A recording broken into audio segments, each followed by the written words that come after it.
Hello and greetings from the Renville County Planter. Tomorrow's Thanksgiving, and every year my task has been to come up with pies for dessert. We usually go out to my in-laws' house and my mother-in-law does the bulk of the cooking, but my assignment is pies. Now, you can go to the store and buy frozen pie crusts and stuff, but to me, that's cheating. I mean, there's two parts to the pie, the filling and the crust.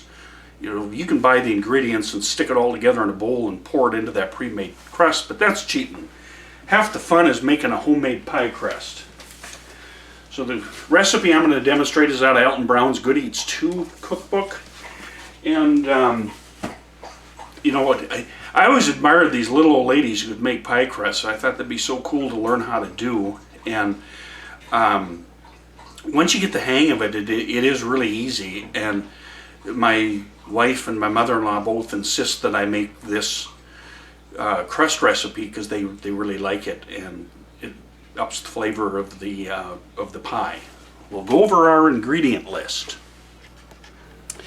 Our homemade pie crust will consist of 1 ounce of lard, good old rendered pig's fat, and 2 ounces of unsalted butter, good old USB. It's a half a stick, 1/4 cup, 2 ounces. In here we have 6 ounces of all-purpose flour, and here a half teaspoon of good old table salt. Don't use kosher salt in this application, it's a little too coarse. And then we have a glass of ice water and a spritz bottle right here, and we will be utilizing the food processor. Now, how do you know you have 6 ounces of that and 2 ounces of that and 1 ounce of that? Go see Denise, a gourmet chef, and pick yourself up an electronic kitchen scale. Or go talk to your local drug dealer. When they get caught, they all seem to have these. So anyway, don't forget to, I use my kitchen scale all the time. Very handy little gadget. Now, to begin, our first step is we're going to take the lard and the butter, and we're going to, I've got the lard underneath there, and we are going to stick that into the freezer for 15 minutes. We want that nice and cold. Okay, 15 minutes of TV time has flown by. I've taken about a 1/4 cup of the ice water and put into the spritz bottle. So in goes the 6 ounces of flour, half teaspoon of salt, and just take and mix that up. Get it incorporated. And now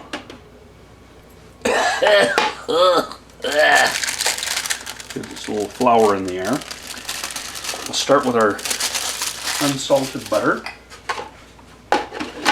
and take and pulse this 5 times. 1, 2, 3, 4, 5. Okay. Take the lid off, and we will stick the 1 ounce of lard in there. And then pulse it 4 times. 1, 2, 3, and 4. Now, the reason why you freeze the butter and the lard, you want to keep it from getting soft. You want it to stay firm.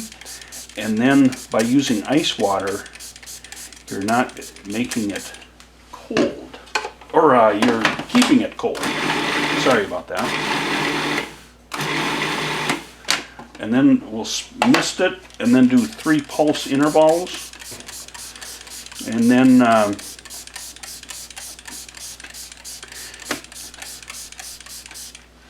usually what I do, because it gets up on the side, keep pulling that down.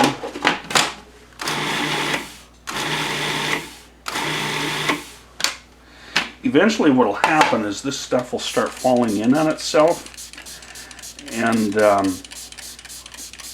then you know it's time to pull it. And also by misting it, it's more of an even distribution of your water.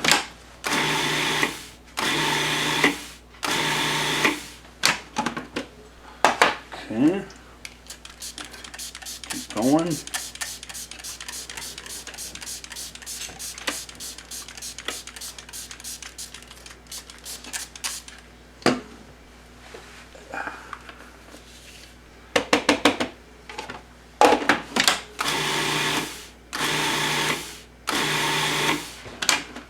Okay.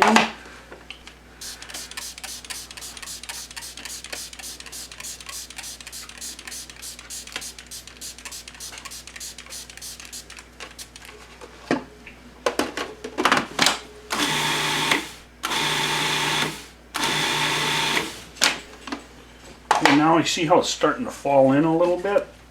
We're getting real close.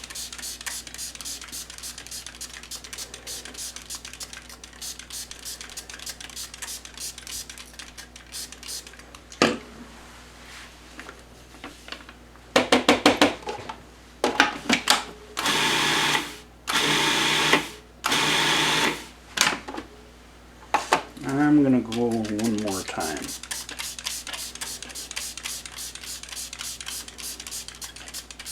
I'd rather have it just a hair too wet than if your dough is really dry when you go to roll it, it's going to crack on you.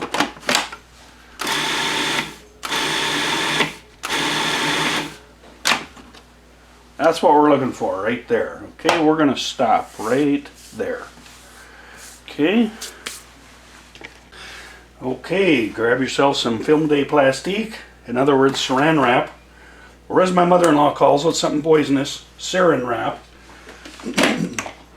We'll take our pie crust dough, pour that out onto there, and then just, trust me, this is going to come together just beautifully. I want to make this into kind of a little disc.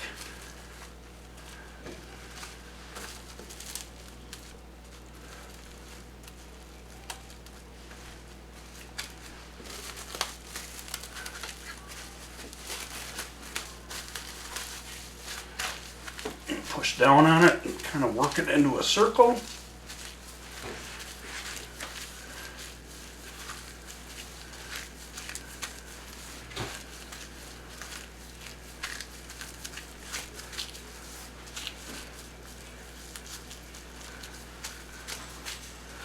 And I don't know if you can see that, but you can see the little bits of the butter and the fat that are still solid in the dough. That's what you're looking for there.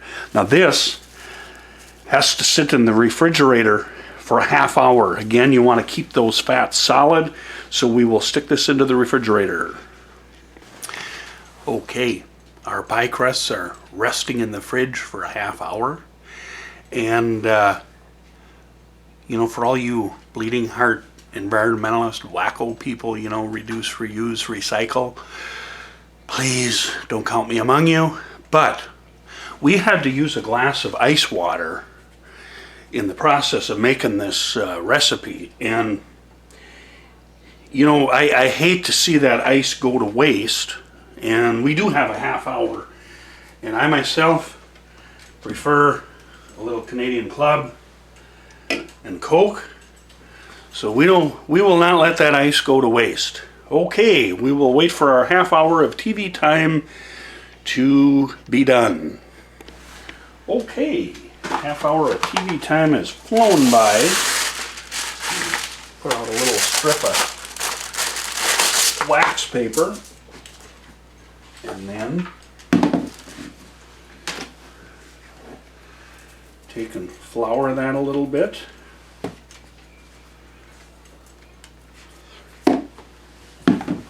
We'll take our disc of dough,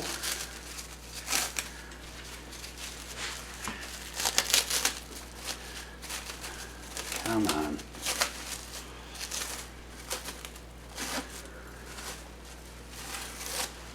put that right in the middle, and and take and flour the top.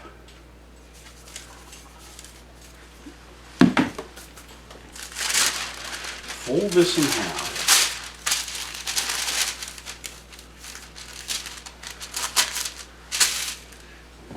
Ladies, grab your husband beater and start rolling.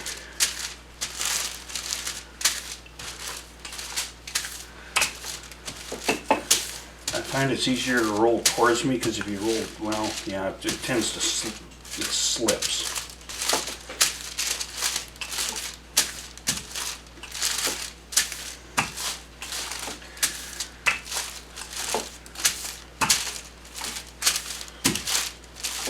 Now what you're going to find is you're going to get so far and it's really not going to slip anymore. Just take and open this up. Put some more flour on there.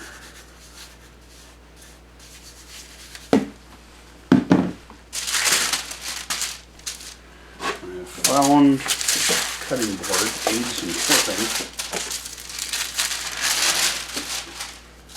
Oops. Flour this other side again.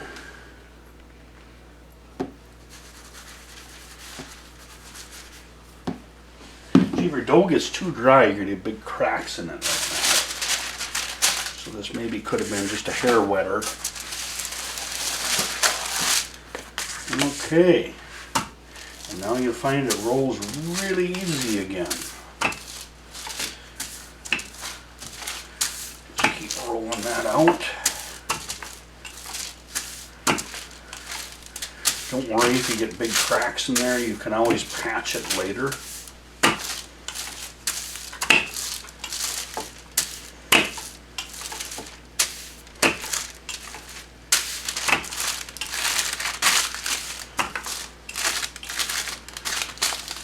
Okay.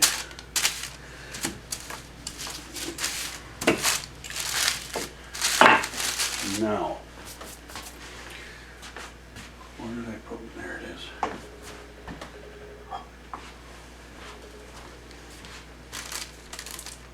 Oh yeah, that's big enough. So now,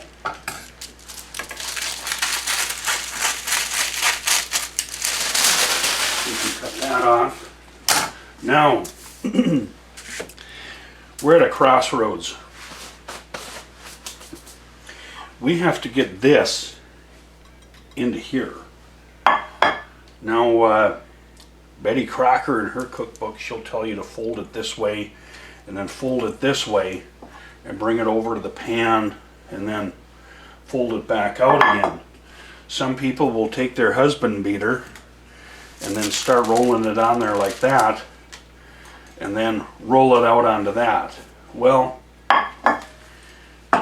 I'm kind of lazy, so I put the cutting board underneath there, lay that on top in the middle, and then take and flip it over and peel that off, and then just start dropping it into the pie plate.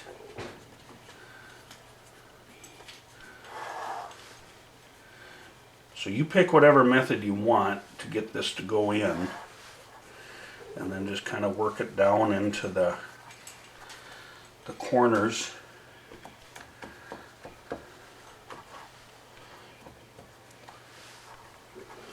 Okay.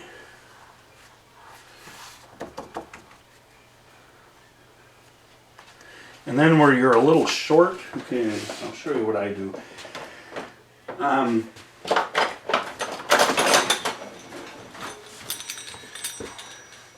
I do not make pies to enter into competitions, so I do not get really fancy with the edge.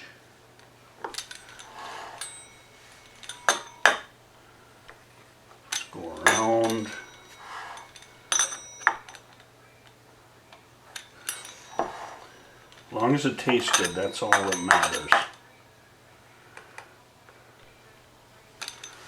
And right there where we were just a little bit short, I'm just going to take a little piece, plop that on there. Oops, I must have hit that with my fingernail right there.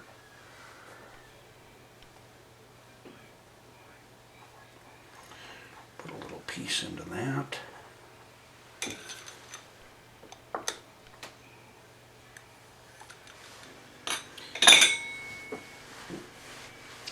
But all I ever do is just roll that little lip down.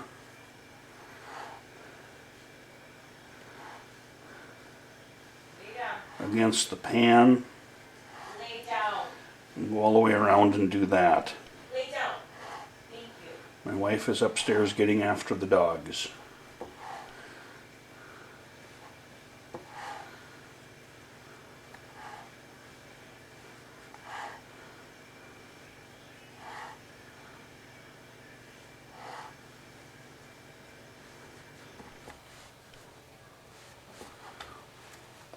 And that is about as fancy as I get right there. Now, let me grab that cookbook again. This is ready to be filled with whatever you really want to fill it with. And I don't dock the bottom for a, like a pumpkin pie, pecan pie. But if you're going to be making like a lemon meringue pie, you want to dock the bottom with a fork. And then do not use wax paper, but use parchment paper. And then fill it up. And then I have some dried beans that I only use as pie weights. And then fill that, to weight it down. And then... let's see, I just got to see what it says. Yeah, you heat the oven to 375. This is if you're blind baking the pie crust, which I'm not going to do that here today, but you would heat the oven to 375, put that parchment paper in, put the beans in there to weight it down, and then dock it first, and then let's see, and then bake it for 10 minutes. And then remove the parchment paper and then continue baking until golden, another 10 to 15 minutes longer, and then you take it out and let it cool. So if I'm making a lemon meringue pie, I would blind bake this first, but I'm not going to do that today. And there you have it, my friends, my contribution to the Thanksgiving dinner, 4 homemade pies. I just pulled these out of the oven. A couple of pecan and a couple of pumpkin. Now I know you're thinking that's square, it's not round. I know, but I only have 3 pie plates, and this grocery store is out of the metal ones, but this identifies as round. Okay, so it's round. Anyway, I hope you enjoyed the episode. Don't forget to like, subscribe, and share. And more importantly, don't be afraid to try this stuff at home. Have a good night, and happy Thanksgiving.